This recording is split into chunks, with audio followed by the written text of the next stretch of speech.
Komiði sæl. Í dag ætla ég að vera með boðskap andlegar árásir. En andlegar árásir eru algengar en við höldum. Við gætum auðvitað haldið að andlegar árásir eða djöfulegar árásir séu af öðrum toga en þær oftast eru. Eins og til dæmis við getum séð í bíómyndum og svo framvegis. En raunin er svo að andlegar árásir á líf okkar gerast oft daglega, en stundum í köflum og við kannski þekkjum þær ekki alltaf.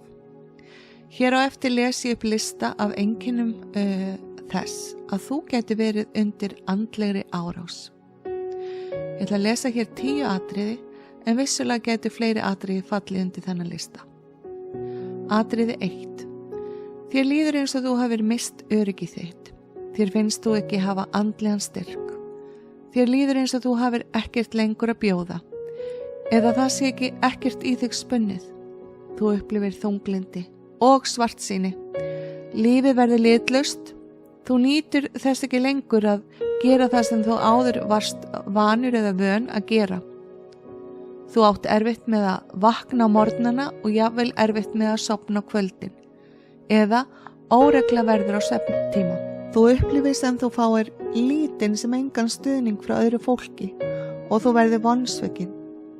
Hugsanir þínar snúast hversu lítils virði þú ert og þig langar að gefast upp. Atriði 2. Þú missir áhuga þinn á andlegu lífi. Þú átt erfitt með að biðja. Þú dregur þig frá öðrum kristnum einstaklingum og þegar áður þú varst kannski áhugasöm eða áhugasamur að vinna fyrir málefni Guðs, þá finnur þú þig núna ekki hafa mikla löngun til þess lengur. Atriði 3. Líkamleg þreyta og orkuleysi herja á þig. Þú finnur líkamlega að þú ert aðeins að reyna að komast í gegnum daginn. Atriði 4. Þú efast góðmennsku og kærleika Guðs. Þér finnst sem Guð sé ekki með þér eða sé ekki að vinna í þínum málum. Þér gæti fundist Guð hafa brugðist þér eða að hann sé þér reiður eða sé að refsa þér. Atriði 5. Neikvæðar truflandi hugsanir kom upp. Óvinurinn ræðst á huga þinn og hugurinn er stríðsvöllurinn. Þú getur verið að berjast við kvíðafullar og óttaslegnar hugsanir, til að mynda hugsanir eins og engum þykir vænt þig. Atriði 6. Þú hugsar að fara aftur tilbaka í þinn gamla lífstíl, í stað þess að fara áfram í trú á Guð. Óvinurinn mun ljúga að þér og freista þín með hlutum sem þú hefur þegar verið frelsuð eða frelsaður frá. Atriði 7.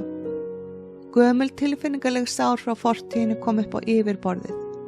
Þú trúir að þú hafir ef til vill glímt við sársauka fortíðar, en gamli sársaukin skýtur aftur upp kollinum. Atriði 8. Þú glímir við tilfinningar sem snúast sektarkennd, dóm og skömm. Erfiðar tilfinningar eins og þú sért ekki nógu góð eða nógu góður kom upp og þú finnur fyrir skömm með líf þitt. Atriði 9. Það kom upp tilfinningar höfnunar. Þér líður sem þú eigir ekki heima neins staðar og einmanaleiki virðist vera alls ráðandi. Atriði 10. Þú ferð að efast hverju þú trúir. Er Jesús í alvöru fyrir mig? Er Jesús eini vegurinn? Nú hef ég lesið upp 10 atriði. Vissulega geta þau verið fleiri og fleiri merki andlegar árásir sem til eru. En ef þú ert í þessum sporum, ekki gefast upp. Árásir munu koma, en vita skaltu að Guð er að berjast fyrir þig og þetta mun líða hjá. Ekki láta undan árásum óvinarins. Ekki trúa því sem óvinurinn sýnir þér eða segir þér.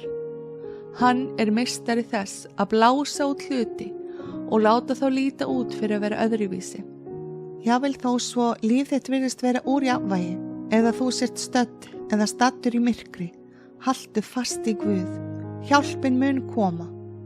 Í gegnum Jesú Krist höfum við kraft og vald til að binda óvininn frá því að vinna í líf okkar. Klæðstu herklæðum Guðs sem er ritað í Efesus 7. kafla. Það segir einnig í 1. Pétursbrefi 5. kafla 8. vers til 11. Verið algáðir, vakið, óvinur yðar djöfullinn gengur sem öskrandi ljón, leitandi að þeim sem hann geti gleypt.